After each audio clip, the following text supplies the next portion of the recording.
శ్రీ దత్తాత్రేయ స్వామి వారి అవతారమైనటువంటి స్వామి సమర్థ అక్కల్కోట్కి రావటం జరిగిందనే విషయం మనము గమనించాం. ఇప్పుడు శ్రీ స్వామి సమర్థ 4 ముఖ్యమైనటువంటి విషయాలు చెప్పారండి. అవి ఏంటంటే, ఒకటి, భారతదేశానికి ప్రథమ స్వాతంత్ర యుద్ధం జరుగుతుందని సూచించట స్వామి సమర్థ. చూడండి ఎంత అద్భుతమైన విషయం.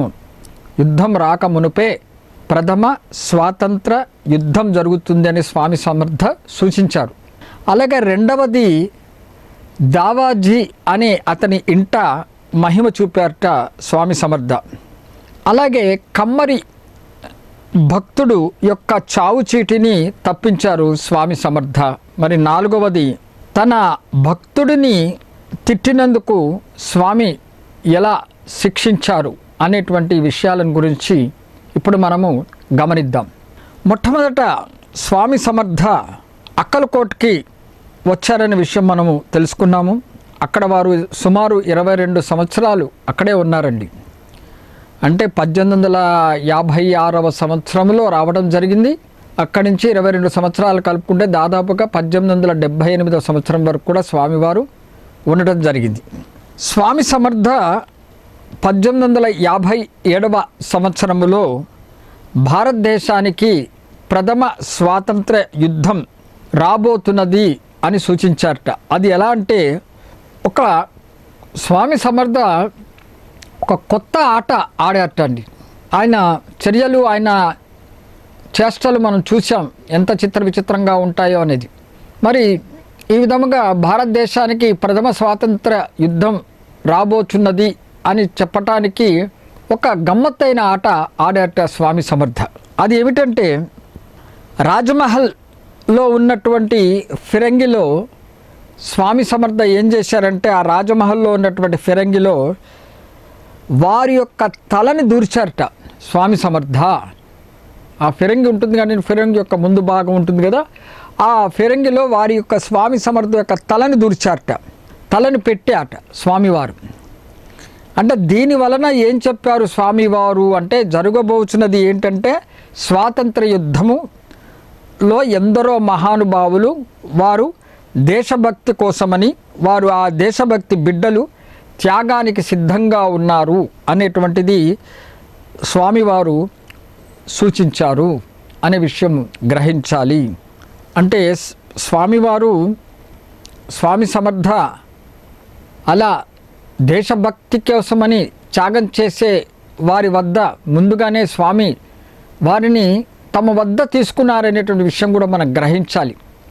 అంటే అది త్యాగ బుద్ధి అనేటువంటి సామాన్యమైన విషయం కూడా కాదండి, చాలా గొప్ప విషయం అది. మరి అలాంటిది పరమాత్ముడు అనేది చాలా ఎంతో వారు ఆదరంగా అలాంటి త్యాగశీలులను కూడా వారు ఆదరిస్తారనే విషయం మనం గ్రహించాలి.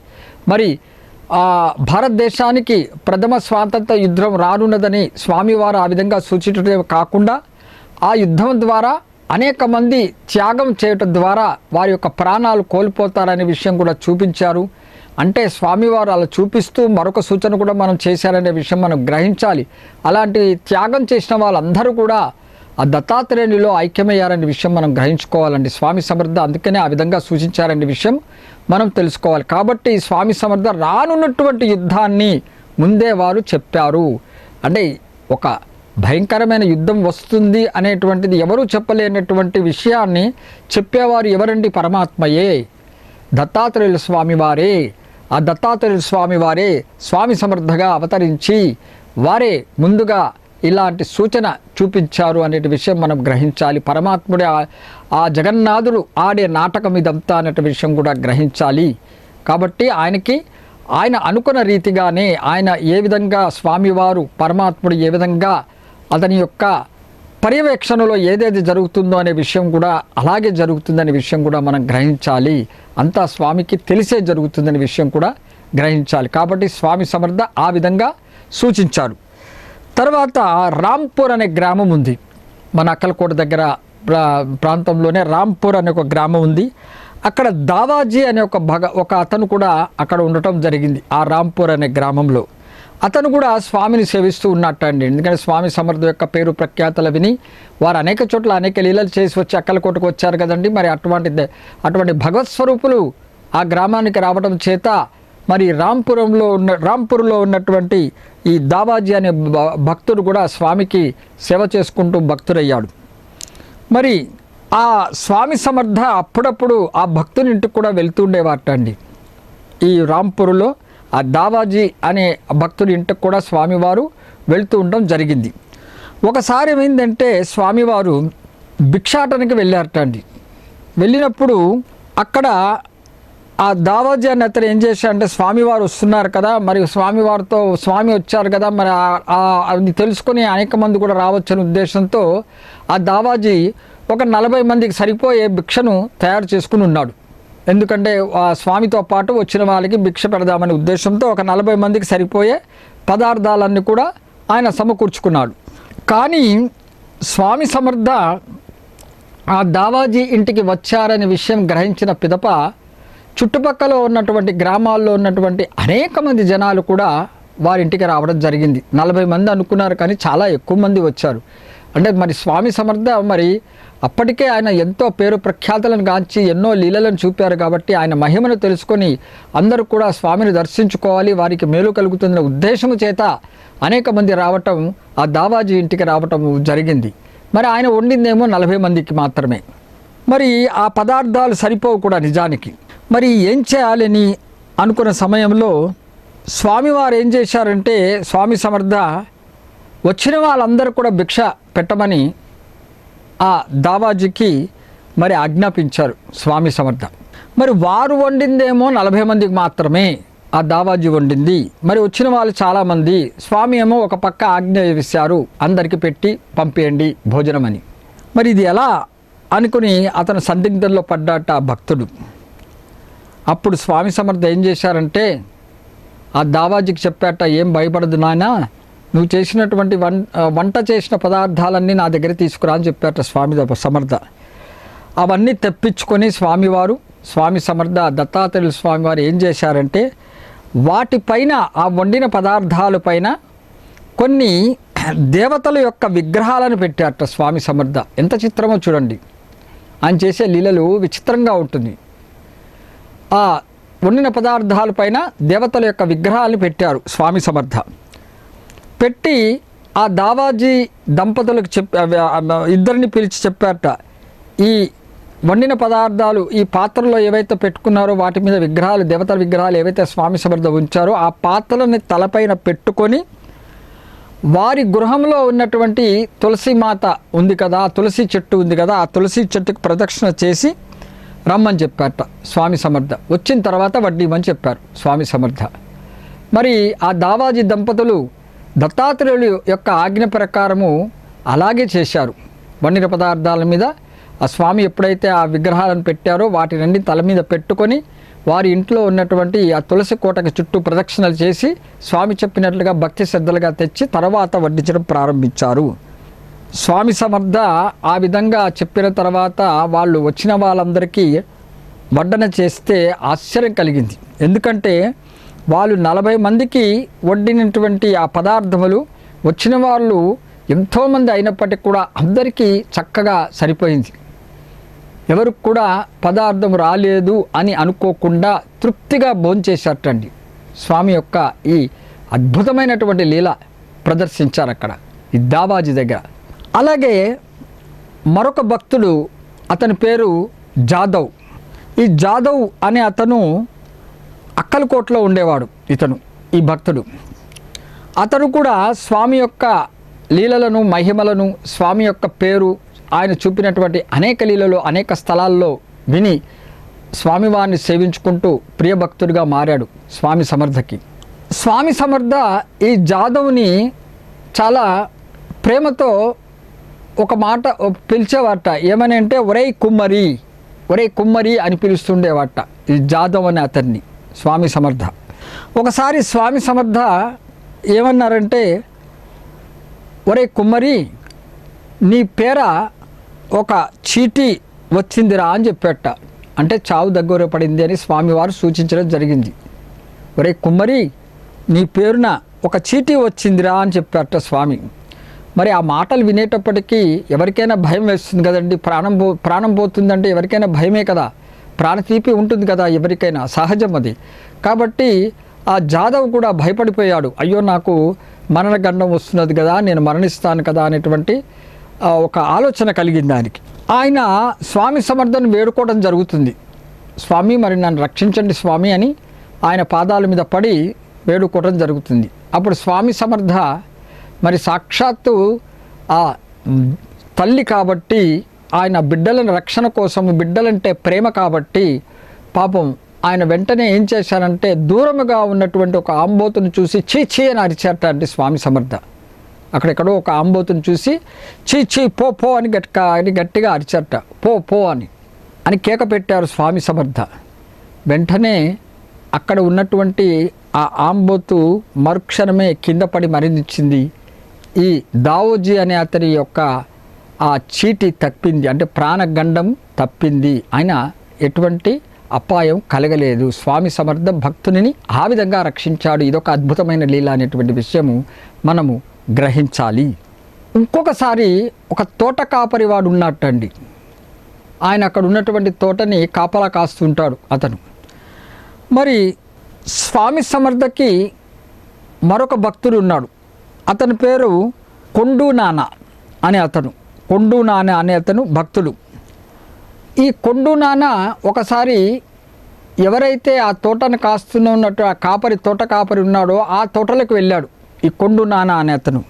మరి ఆ తోట కాపరి ఆ భక్తుని చూసి తిట్టాట. ఈ కొండు నాన్నని చూసి ఈ తోట కాపరి తిట్టాడు తోటలోకి వచ్చినప్పుడు.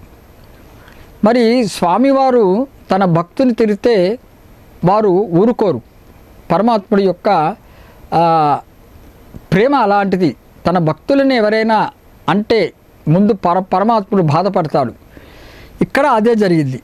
మరి ఆ తోటమాలి ఈ కొండు నాన్నని తిట్టినప్పుడు స్వామి సమర్థ వెంటనే ఏం చేశారంటే ఈ తన భక్తుని తిట్టినందుకు బాధపడ్డారు.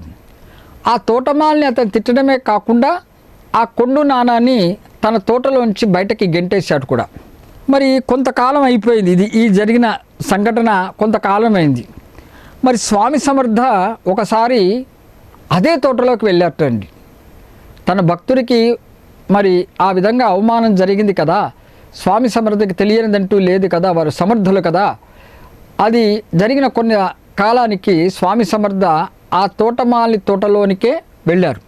వెళ్ళి ఆ భక్తుడిని ఎవరైతే ఆ స్వామి సమర్థ భక్తుడిని తిట్టాడో ఆ తోటమాలిని ఎదురయ్యాడు స్వామికి. అప్పుడు వెంటనే స్వామివారు ఆ తోటమాలిని చూసి ఒక మాట అన్నారటండి. ఏమనంటే బియ్యం కడిగిన నీళ్లు త్రాగి ఒక మూలన కూర్చో అని తిట్టారట. బియ్యం కడిగిన నీళ్లను త్రాగి పోయి ఒక మూల కూర్చో అని ఒక తిట్టు తిట్టారట. ఇది వింటే ఎంత అద్భుతంగా, ఇది మనకు తెలియదు ఏమిటిది అనుకుంటాం. దీంట్లో అంతరార్థం ఏమిటి అనేటువంటి విషయం మనకి అంతుపట్టదు. అవధూత కదండి, వారి యొక్క చర్యలు తెలియదు కాబట్టే ఇలా తమాషాగా ఉంటాయి.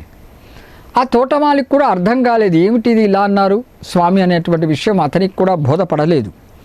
ఇది జరిగిన కొంతకాలం తర్వాత ఆ తోటమాలిని మరి అతను పని ప్రకారం అతను తోటలో పని చేసుకుంటూ ఉంటుంటే అతనికి తెలియకుండా ఒక పురుగు కుట్టింది అతన్ని, ఆ తోటమాలిని. ఆ పురుగు కుట్టడం చేత అతనికి ఎంత వైద్యం చేసినప్పటికి కూడా అతనికి ఆ కుట్టిన ప్రదేశం అంతా కూడా అతనికి చాలా చాలా భయంకరంగా ఒక వ్యాధిలాగా అయ్యి దాన్ని తట్టుకోలేకపోతున్నాడు. ఎంత వైద్యం చేసినా కూడా దానికి నివారణ లేకుండా పోయింది. వైద్యులు కూడా చేతులు ఎత్తేసేటండి, ఏం చేయాలో తెలియక. ఎందుకు జరిగింది ఇది అంటే మరి పరమాత్ముడి యొక్క భక్తుడిని అవమానించాడు కదండి ఒకసారి ఆ తోటమాలిని. మరి ఆ కొండు నాన్న అనే స్వామి సమర్థ భక్తుడు వచ్చినప్పుడు అవమానించడమే కాకుండా అతనిని ఆ తోట నుంచి తరిమి వేశాడు కదా.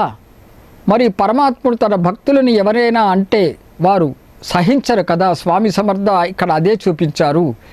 అతను చేసిన తప్పుకి అది ఒక ప్రాయశ్చితంలాగా అయింది అతనికి. అనుభవిస్తున్నాడు, ఒక పురుగు కుట్టడం ద్వారా అతనికి వైద్యం లేకుండా ఆ వ్యాధిని అనుభవిస్తున్నాడనే విషయం మనము గుర్తుపెట్టుకోవాలి.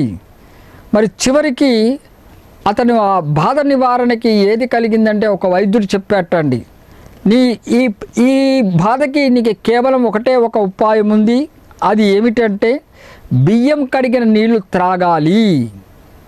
త్రాగి నువ్వు కూర్చోవాలి, ఇదే ఈ రోగానికి నివారణ అని ఒక వైద్యుడు చెప్పడం జరిగింది. స్వామి సమర్థ ఎప్పుడైతే ముందుగానే ఆ తోటమాలిని ఎదురుపడినప్పుడు స్వామివారు ఏం మాట్లాడకుండా ఒకే మాట అన్నారు, బియ్యం కడిగిన నీళ్లు త్రాగి ఒక మూల కూర్చో అని చెప్పారు. అంటే రానున్న ఆపదని ముందే స్వామివారు అతనికి సూచించారు తోటమాలినికి. కారణం అతని భక్తుడిని బాధ పెట్టుట చేత, భక్తుడిని అవమానించుట చేత, భక్తుడిని మెడపెట్టి బయటకి గెంటేయటం చేత స్వామి సమర్థ అతనికి ఈ విధమైనటువంటి శిక్ష వేశారు అనే విషయం మనము గ్రహించాలి. అంటే స్వామివారు చెప్పినటువంటి మాట అక్షర సత్యం. ఎందుకంటే సాక్షాత్తు స్వామివారు దత్తాత్రేయుల స్వామివారు పరమాత్మ చెప్పినది అది తూచా తప్పకుండా జరుగుతుందనే విషయం కూడా మనం గ్రహించాలి. తన భక్తుని శిక్షించినందుకు స్వామివారు ఆ శిక్షను ఆ తోటమాలికి విధించారనే విషయము మనము ఈ లీల ద్వారా మనము ఇందులోనిటువంటి అంతరార్థాన్ని మనం గ్రహించుకోవాలి. తర్వాత శ్రీ స్వామి సమర్థ నిరాడంబరులు, అలాగే మృత్యుంజయుడు, స్థితప్రజ్ఞుడు. ఇది మనం తెలుసుకోవాల్సిన విషయం. అది ఎలా అంటే ఇప్పుడు మనం చూద్దాం. నిరాడంబరులు, మృత్యుంజయుడు, అలాగే స్థితప్రజ్ఞులు స్వామి సమర్థ. వారు అవధూత కదండి, అవధూత లక్షణాలు అవి. స్వామి దత్తాత్రేయులు స్వామివారు ఆ పరమాత్మకి మరి ఇలాంటివే కదా ఉండేది. సామాన్యమైనటువంటి మానవులు మనకి ఇలాంటివి కాదు కదా. మనం అనుకుంటామే తప్ప ఏదైనా ఒక బాధాకరమైన విషయం జరిగినప్పుడు మనం అన్నీ కూడా మర్చిపోతాము, ఆందోళన పడిపోతాము అనే విషయం మనం అందరికి కూడా తెలిసిన విషయమే. కానీ స్వామి సమర్థ అలా కాదు కదా. సాక్షాత్ దత్తాత్రేయుల స్వామి వారి యొక్క అవతారము, 4వ అవతారము, పరమాత్మ దత్తాత్రేయుల స్వరూపులు, సమర్థులు, ఆయన ఆది గురువు, జగద్గురువు అనే విషయం, సద్గురువు అనే విషయం మనం మర్చిపోకూడదు. కాబట్టి వారు నిరాడంబరులు, అలాగే మృత్యుంజయుడు, అలాగే స్థితప్రజ్ఞులు అనే విషయం తెలుసుకోవాలి. దత్తావతారాలమైనటువంటి శ్రీపాద శ్రీవల్లభ స్వామి, నృసింహ సరస్వతి, మాణిక్య ప్రభుల వారు, స్వామి సమర్థ, సాయినాథులు, వీరిని కనుక మనం ఒకసారి పరిశీలిస్తే శ్రీపాద శ్రీవల్లభ స్వామివారు, నృసింహ సరస్వతి స్వామివారు, మాణిక్య ప్రభుల వారు అంటే మొదటి 2వ 3వ అవతారములు శాంతానికి చిహ్నాలు. శాంతంగా సౌమ్యంగా వాళ్ళు కనిపిస్తారు ఆ యొక్క అవతారములు అనే విషయం మనం గ్రహించాలి. వారి యొక్క ప్రవర్తన కూడా శాంతంగాను మరి అలాగే సౌమ్యంగా కనిపిస్తుంది 3 అవతారాల్లో, శ్రీపాదులు మరియు నృసింహ సరస్వతి, అలాగే మాణిక్య ప్రభుల వారి యొక్క అవతారములు. మరి స్వామి సమర్థ దత్తాత్రేయుల స్వామి వారి 4వ అవతారమైనటువంటి స్వామి సమర్థ అవతారం ఎలా ఉంటుందంటే రుద్ర అవతారము, శివ అవతారము అనే విషయం మనం చాలాసార్లు చెప్పుకున్నాము. ఆయన యొక్క అవతారము రుద్రావతారము చాలా కోపంగా కనబడుతుంది అనే విషయం గ్రహించాలి. మరి షిరిడి సాయిబాబా గారు అంటే దత్తాత్రేయుల స్వామి వారి యొక్క 5వ అవతారమైనటువంటి ఆ శ్రీ సాయినాథుల వారి యొక్క అవతారం ఎలా ఉంటుందంటే మిశ్రమముగా కనిపిస్తుంది. అంటే ఒక్కొక్కసారి శాంతంగా కనబడతారు సాయిబాబా గారు, మరొక్కొక్కసారి కోపంగా కనబడుతుంటారు. వారి యొక్క అవతారము మిశ్రమముగా కనిపిస్తుందనే విషయం మనము తెలుసుకోవాలి. శ్రీ స్వామి సమర్థ గురించి ఇప్పుడు చెప్పుకుంటున్నాం కాబట్టి వారు రుద్రావతారులు, ఇది మనం జ్ఞప్తికి పెట్టుకోవాలి. అయినప్పటికీ ఒక్కొక్కసారి వారు తమాషా చేస్తూ ఉండేవారటండి. రుద్రంగా కనిపిస్తున్నప్పటికీ కూడా మరి దగ్గర పోతే భయం వేసేది. అక్కడ ఇంత కోపంగా కనిపించి ఆయన దగ్గర పోతే మరి తిడతారా కొడతారా అనేటువంటి విషయం కూడా భయపడినటువంటి భక్తులు ఒక్కొక్కసారి అదే సమయంలో తమాషా కూడా చూపిస్తూ ఉండేవారట స్వామి సమర్థ. దీనికి ఒక ఉదాహరణ మనం చెప్పుకుందాం. అది ఏంటంటే స్వామివారు ఎప్పుడైనా ఆనందంతో ఉన్నప్పుడు ఆయన ఎంత చిత్రంగా ఆయన కనిపించేవారంటే, ఆయన నవ్వు వచ్చినప్పుడు తమాషాగా ఆయన ఆనందంతో నవ్వుతున్నప్పుడు ఏం చేసేవారంటే వారి యొక్క 2 చేతులను చెప్పుకున్నాం కదండి స్వామి సమర్థ రూపురేఖలలో వారిది ఒక పెద్ద బొజ్జ అని చెప్పుకున్నాం వారిది. ఆ పెద్ద బొజ్జను వారి యొక్క 2 చేతులతో పట్టుకుని నవ్వేవారట, పక్కపక్క అనుకుంటూ చక్కగా బొజ్జను పట్టుకుని 2 చేతులతో ఎంతో ఆనందంగా చక్కగా నవ్వేవారట స్వామి సమర్థ. పరమానందంతో కనిపించేవారట స్వామి సమర్థ. ఇది మనం గమనించవలసినటువంటి విషయం. తర్వాత మాలోజీరావు భోంస్లే అనే ఒక అతను ఉన్నాడు. మాలోజీరావు భోంస్లే అనే ఒక అతను అక్కలకోటలో, ఆయన అక్కలకోట సంస్థానపు రాజు. ఆయన ఇది గుర్తుపెట్టుకోవాల్సిన విషయం. ఈ అక్కలకోట సంస్థానపు రాజు ఆయన. ఎవరు? ఈ మాలోజీరావు భోంస్లే అనే అతను. ఈయన కూడా స్వామివారి యొక్క మహిమలను లీలలను విని స్వామి యొక్క పేరు ప్రఖ్యాతలను గాంచి స్వామివారికి భక్తుడయ్యాడు, సేవిస్తూ ఉండేవాడు, ఆరాధిస్తూ ఉండేవాడు రాజు అయినప్పటికీ కూడా. ఒకసారి ఆ రాజు ఏం చేశారంటే, ఆ రాజు యొక్క జన్మదిన సందర్భముగా ఎంతో ఆర్భాటముగా ఆయన కవచ కుండలాలు ధరించి, అలాగే బంగారు ఆభరణాలు మెడలో వేసుకొని, ఒంటి నిండా బంగారు ఆభరణలతో తగదగా మెరిసిపోతూ రత్న కిరీటం పెట్టుకున్నట్ట రాజు. ఎందుకంటే అతని జన్మదినం కాబట్టి ఎంతో చక్కగా అలంకరించుకొని రత్న కిరీటం పెట్టుకొని తన వెంట రాణులతో, అలాగే భటులతో, పల్లకీలతో, ఏనుగులతో, గుర్రాలతో ఎంతో వైభవముగా తన జన్మదిన సందర్భముగా శ్రీ స్వామి సమర్థ అక్కలకోటలో ఉన్నారనే విషయం గ్రహించి మరి స్వామి సమర్థ యొక్క ఆశీర్వచనం తీసుకుందామనే ఉద్దేశముతో ఆ రాజుగారు బయలుదేరి స్వామి సమర్థ కొరకు వచ్చారు ఆశీర్వచనం కోసమని. అతని జన్మదినం కదా, మరి ఆ రాజుగారు స్వామి యొక్క అనుగ్రహం పొందాలనే ఉద్దేశంతో స్వామి సమర్థ దగ్గరికి వచ్చారు. మరి స్వామి సమర్థ రుద్రరూపుడు అని చెప్పుకున్నాం, శివ అవతారం అని చెప్పుకున్నాం.